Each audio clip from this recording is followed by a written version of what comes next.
Hello, it's Ana Pacheco, SantaFe101.com. My guest today is Christine Ortiz from Lordsburg. And Christine, do I have your permission to record this interview? Yes. And I know you're on the board of the Lordsburg Hidalgo County Chamber of Commerce. So tell me a little bit about your role as a board member and just what the chamber does in some of in the past year. You know, we're all hopefully sort of getting out of the COVID lockdown. Tell me a little bit about what's going on in your county of New Mexico.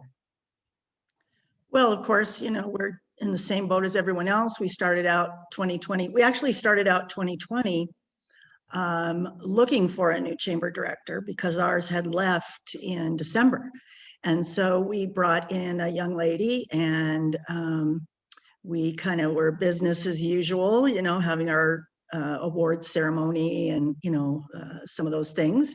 And then, of course, in March, we got locked down, and that was just such a shock to everyone, including inside the chamber. It was just so difficult for her to wrap her mind around what she was supposed to be doing. So then we struggled through losing her, and then we brought in another one, and she made some really great strides in getting us more online using technology. She went out and did like live on location shoots, instead of doing this mix and mingles that we always did at local businesses, and just tried to learn how to support business in our county in a different manner.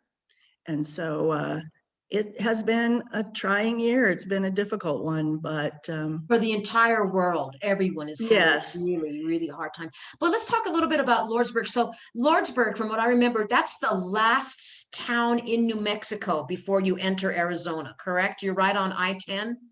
exactly. We are And right so on how I-10. far are you? I'm sorry? We are right on I-10. We're at halfway point between El Paso and Tucson. So we're a major fuel stop. And how far are you from the border of Arizona? It's 22 miles. 22 miles. So let's talk a little bit as a board member, and how long you've lived have you lived there a long time?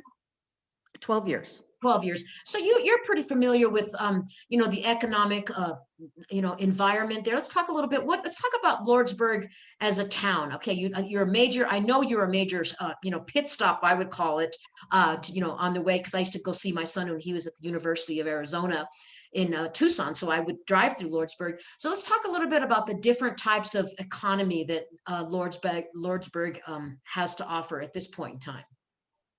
Well, we've been in a decline in population for the last 2 decades. We had a mining smelter here for a while, and that really boomed the economy. But of course, just like anyone else, when the railroads stopping here and when the interstates were built, the population and everything started shrinking. And then when we lost the smelter, that was a huge hit as well. So we are less than 5,000 in population for this entire county right now. And we have, if you're talking about Lordsburg itself, it's really based in government type jobs. I mean, that's like our biggest industry. And then the outskirts, of course, is the ranching and the farming. So we've had this influx of pecan trees that have come in over the last couple of years, and then some alfalfa farming as well. And then, I was going to ask, excuse me, what type of mining was it? What were they mining when they were there? So it's the copper that comes from Silver City or Safford, and it was a smelter here that they were processing it, but they closed that smelter, and now they process it. They just haul it out of here and through here. And they process it someplace else. Yes, exactly. Okay, so I didn't mean to interrupt, but I was just curious. And then, and so you have alfalfa, you have pecan. What about the chili industry? I know you're not too far from Hatch and those areas. Is chili one of the agricultural products that is grown out in your area? It used to be, but not so much anymore. Again, it has to do with the fluctuation of the prices. of the crops, and pecans and alfalfa, they just are easier to grow. They're, a different crop. They require different, there's a lot of man hours involved in harvesting chili. And so if you can grow something like alfalfa where you're just out there on a machine, and cutting it and baling it, it's a lot more cost effective. So a lot of those farms have sold out to the others. And then the pecans, they don't grow as well all over the United States. We just happen to have it, the climate and the altitude in southern New Mexico is one of the ideal climates. So they've come through like into San Simon and right across in Arizona, and then come in across our area, and they're really building that industry. I know Las Cruces has a big pecan industry as well. What about vineyards? I know that for whatever I've heard, at least in Deming and in different areas, I guess because of our altitude and our climate, and I guess even the aridness, even though we're a dry state, it seems to help vineyards. Do you have any of that? Those types of industries in your area? Well, there is one vineyard. So the St. Clair's Vineyards. St. Clair's is actually based in Deming, but their vines are out, but they're actually in Grant County. So Grant County and Hidalgo County Grant County has that tail that goes between Hidalgo County and Luna County. And so they go all the way down to the border with this little tail. And so the vineyards are based right here by Lordsburg, but they're actually in Grant County, and then they're processed by St. Clair's over in Deming. And isn't there a St. Clair's winery also in Las Cruces? So they have a bistro in Cruces and now in Albuquerque, I believe. Okay, but the vineyards themselves are in proximity to Hidalgo Yes. County. They're in Grant County, but it's really part of Deming County, Luna County. It's really part of, Hidalgo County, because like the kids that, the families that live there and work on it, they actually go to school in Lordsburg, and, that's where they would shop for the most part. And then what about medical? Does Lordsburg have its own hospital or clinics, or what type of healthcare do you have in Lordsburg? So we have a rural health clinic. Hidalgo Medical Services was founded by the forward-thinking Charlie Alfaro, who came from UNM many years ago. He established it here, and it has been expanded into Silver City. They have the majority of the services and the offices in Silver City, but this is the home base of it. So it does bring us good quality healthcare services, dental, mental health. We do not have an urgent care, so would have, it's EMTs only. And so if it was a major medical emergency, which major town would you drive to? Would it be Las Cruces? Is Silver City considered a major town, or where would you? Silver City is where the ambulances usually go, because it is 45 minutes from the town of Lordsburg. If you're in a different area, you may end up going to Wilcox, Arizona, or Deming, which is Members Health. So all three of those have small hospitals, and they're all about the same distance away, depending on where you live. And does Lordsburg have a small airport or a heliport? Can you be air vac? I'm not familiar with those services, but we do have an airport here. We have the oldest airport in the state of New Mexico. Oh, I did not know that. Well, tell me about that. See, I love doing this show because I learned so much. I'm stuck here in the northern part in Santa Fe, and just talking to you all in these different counties, I'm learning all these cool things about my home state. So tell me about the oldest airport in New Mexico. Yeah, so I mean, it was the first airport in the state of New Mexico. We had Charles Lindbergh land here, and Amelia Earhart, back in the day. We still have a lot of people that use it. People that own ranches here and have other people that work for them, then they come in and they check on it. I don't know if you knew this, but the Love family, they fly all over the country and check their truck stops. So they land here. And it's also used quite a bit by the Border Patrol. So they have their helicopters and airplanes that they use for surveillance that use our airport. Okay. And so how far are you from the border? The Mexican? So, I mean, Lordsburg is probably about 50, 60 miles. 50, 60 miles. Okay. Mhm. So then we talked a little bit about agriculture, a little bit about healthcare. Are there other types what about small businesses? I think I've eaten at a couple of there was a real famous restaurant, I think.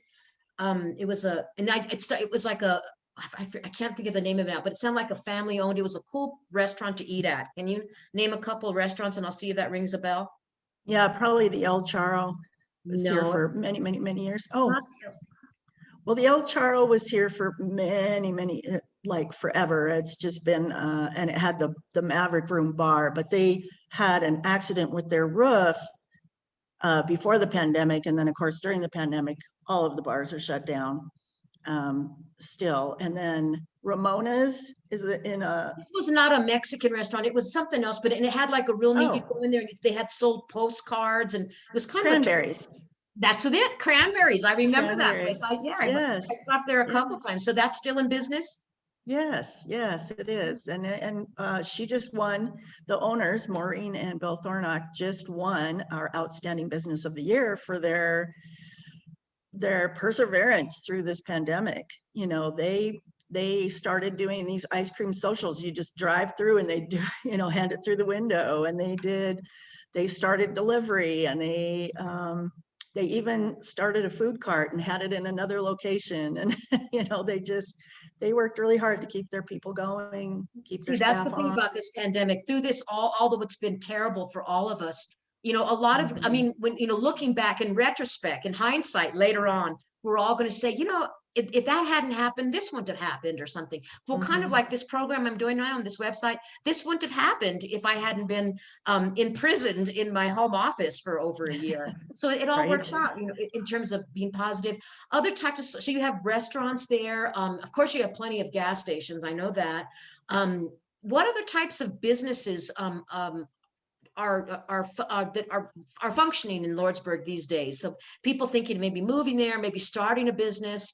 What other types of businesses does Lordsburg have? I know it's a small town, but what Mhm. what other restaurants do you have? Or I mean, what other businesses?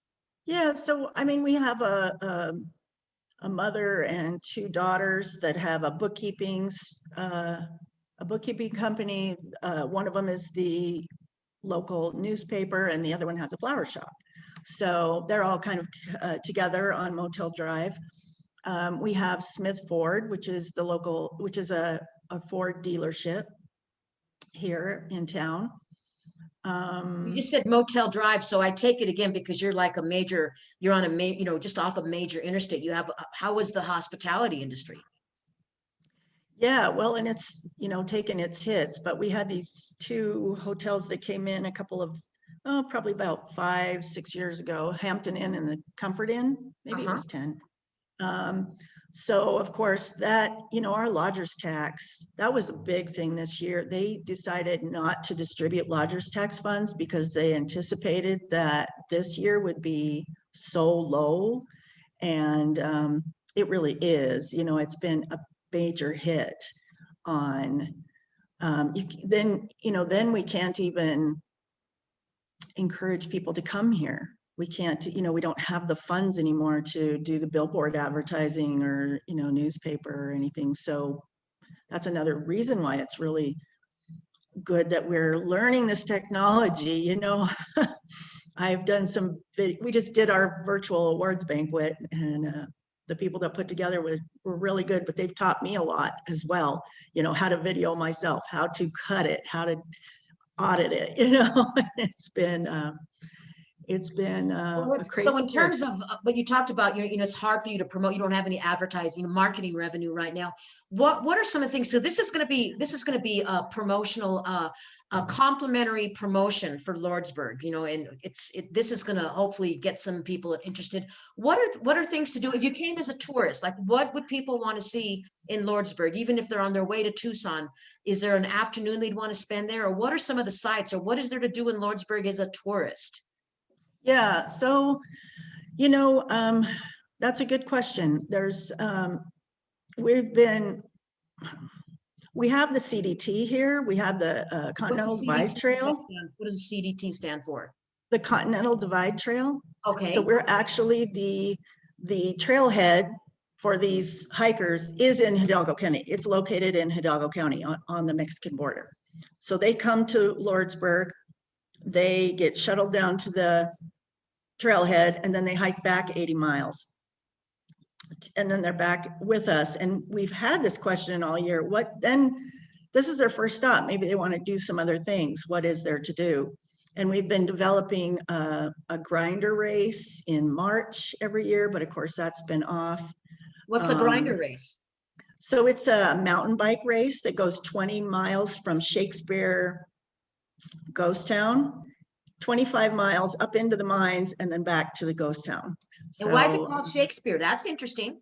So Shakespeare is a ghost town here, and that is interesting. And it used to be that you could only do the tours once every 2 months, but this new family has inherited it. The older gentleman passed away, and this younger couple came in, and they're doing the tours by, just on demand. So that is something to see. That is great. But why is it named Shakespeare as in William Shakespeare, or how did they even get the name? I can't answer that.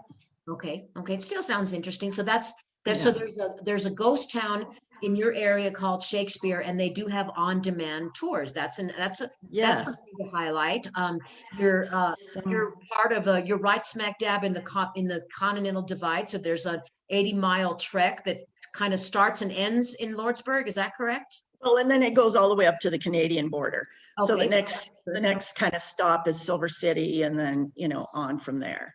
Okay. So anything else to do? Oh, so there is the Chiricahua Desert Museum that is down in the rodeo area, and it's a really nice interactive. They have all of the creepy crawlies that you'd ever want to see in their cages inside, and then outside they have all of the desert flora, and then it's all marked, and it's just really a fun experience. They also have the Geronimo Event Center there, which has a lot of Indian artifacts. And of course, telling the story of Geronimo, who was in this area and who was captured in Hidalgo County.